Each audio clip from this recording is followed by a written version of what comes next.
What's up? What's up? What's up? Hi, my name is LaShawn Bridges.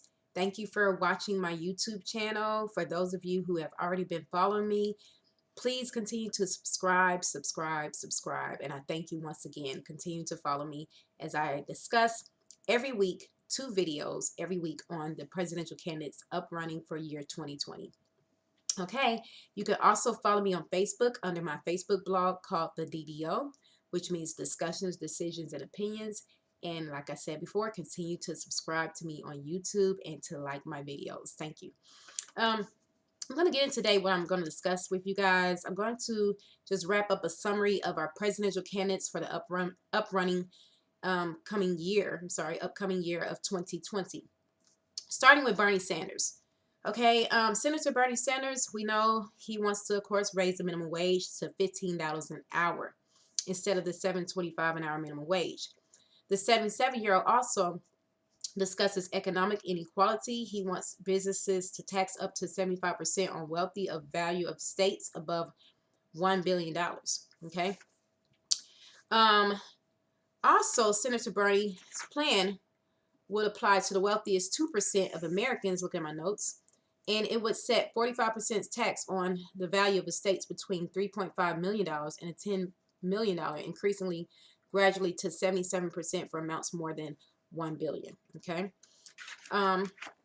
So that's one of his policies and plans that he plans on doing if he becomes president.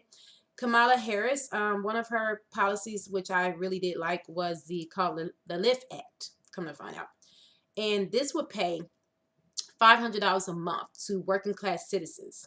She says that this tax cut will be paid for by ending Trump's giveaways to big corporations and the top 1%. Okay, according to RollingStone.com.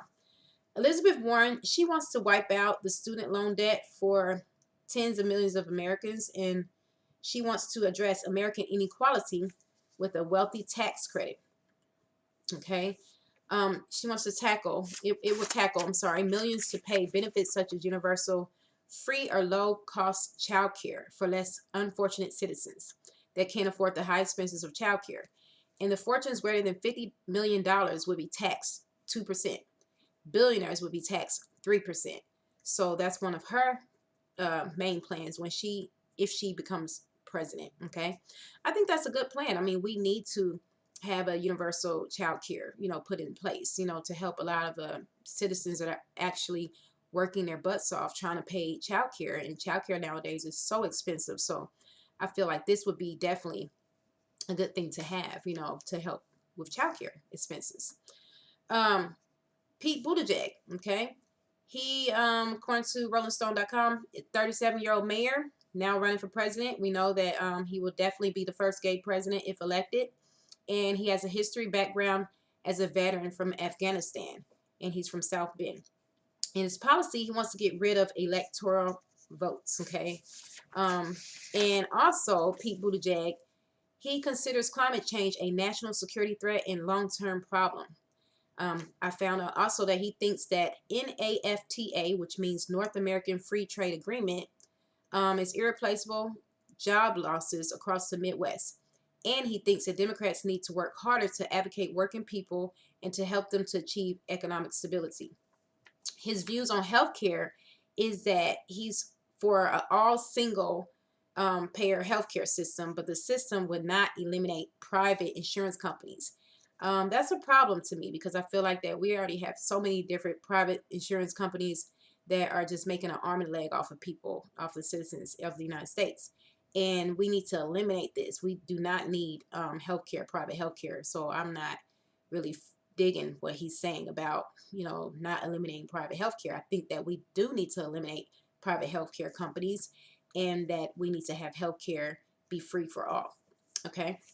And Buttigieg also supports the Deferred Action for Child Care Arrivals program, which is also known as DACA, and would like to see Congress pass a law creating a pathway for young undocumented immigrants brought to this country illegally.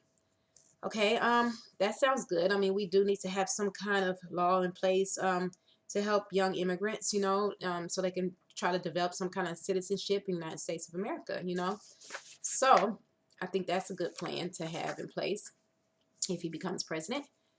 Joe Biden, we also know he's running for presidential candidate. He's a 76-year-old former VP in 2014, a Democratic candidate. Let me give you the gossip on this. Lori Flores, she accused him of improperly, we know, kissing her head before an event, and of course, Joe Biden apologized. He was seen also, though, after that, hugging a union boss at a labor convention. Well, he apologized by that, and he said that he feels bad or whatever. It wasn't like that. So, that's the little scoop on him. But he's still running, and he still have strong policies. And one of his policies, he said, if he becomes president, is that he just feels that he's most qualified. Biden claims he's not sorry for any of his actions about, the incidents that I just listed. He don't never mean to disrespect any women, and he's just pretty much pushing the fact that his army background, would definitely help him to be a good candidate for United States of America. So he's pushing more of his experience, and hopefully we'll see. I mean, if that works for him, I'm not sure. So we'll know, never know. Also another presidential candidate that's running, Beto O'Rourke. He's a former congressman. He's 46 years old. His policy is that he has centered on immigration reform, I'm sorry, based on respect and dignity. And he was arrested. The gossip on him is that he was arrested at 26 for drunk driving. But, he regrets this, and he's still trying to, push toward trying to win this race, into presidential elections, okay? So, just brief little summary of him. Cory Booker, in a nutshell, he's also running for president for year 2020, and his goal for legislation of federal marijuana. So he wants to push that marijuana be legalized federally, and the criminal justice reform. He's pushing that. He has one of the most liberal voting records in the Senate, and Booker wants to deliver a wake-up call of racial injustice and policing. I think that's good. It's a lot of police brutality and a lot of unjustness going on as far as with race versus the police department. So hopefully he can get some things done if he becomes president. Okay. Booker also talks about a $6 billion baby bond proposal. I thought that was something different, which the racial wealth gap, by giving every child born in the United States $1,000 a month bond at birth. Or no, he didn't say a month, I'm sorry, $1,000 bond at birth. And according to Booker, the government will contribute to this fund until the child turns 18. And while poor children receive more funds than richer children, according to RollingStone.com, this could possibly give poor children an estimated amount of $50,000 to invest in education at home, businesses, or retirement. Booker also plans to carry out his plan by raising taxes on the rich. So I don't think the rich will be happy about their taxes being raised. I don't think nobody's happy about it when you're talking about taxes being raised, Booker. So good luck on that if you become president. But the $1,000 for a birth every child, that sounds good. I mean, I think that that would be a good way of putting back towards education in the event if we don't have education free tuitions for all. So that would be great, Booker. But at the same time, I'm wondering about what is your plan for the citizens of the United States that are struggling and going to work each and every day, trying to make a living for those children that they're taking care of, that's, their children, because they, will still be in poverty. So it's good that you are thinking of a plan that will put money into children, and so that they can have that money stashed for college tuitions and, money away for, when they go off to school or whatever. And that's great. But we need to think of a plan, Booker, for the ones that's already, the adults, the parents of those children. Okay. All right. Let me quickly say this. I got so much information, guys, so I'm just trying to run through this. Amy Klobuchar, running Minnesota senator. She's running for president, and she's 58 years old. According to Atlantic.com, this senator of Minnesota focuses on heartland economics, and she focuses on what somewhat like the Midwestern days, the 1900s, looking at that, and that's why she feels that people who are, not just for the people at the top of the Titans, but for the people who are working the economy. She wants to modernize infrastructure, which includes replacing roads, expanding public transportation, ensuring clean drinking water, And her plan, according to Politico.com, will mean spending billions of dollars, okay, to accomplish these tasks. And she wants this to be her first presidential policy proposal to do this. She wants to fix crumbling roadways also and update public school facilities, and plans to connect every household to the internet by 2022. Her proposal points to success when Minnesota's Interstate 35 bridge was rebuilt after it collapsed in 2007, killing 13 people. She says that America needs a president that will get things done and pass progressive policies that keep our country moving, according to www.politico.com. All right.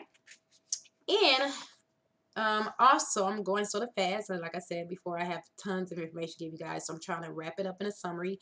According to www.rollingstone.com, Andrew Yang, of course, we all know that's my presidential candidate of choice, and some of you guys as well that are part of the Yang gang. He's a businessman who founded the Venture for America, training and working with entrepreneurs in cities like Detroit and New Orleans, and the 44-year-old is pushing a platform of a universal basic income plan, also known as the Freedom Dividend. This plan will guarantee $1,000 a month to every citizen of the United States, which is $12,000 a year, taxes or fees, no taxes or fees, and no gimmick.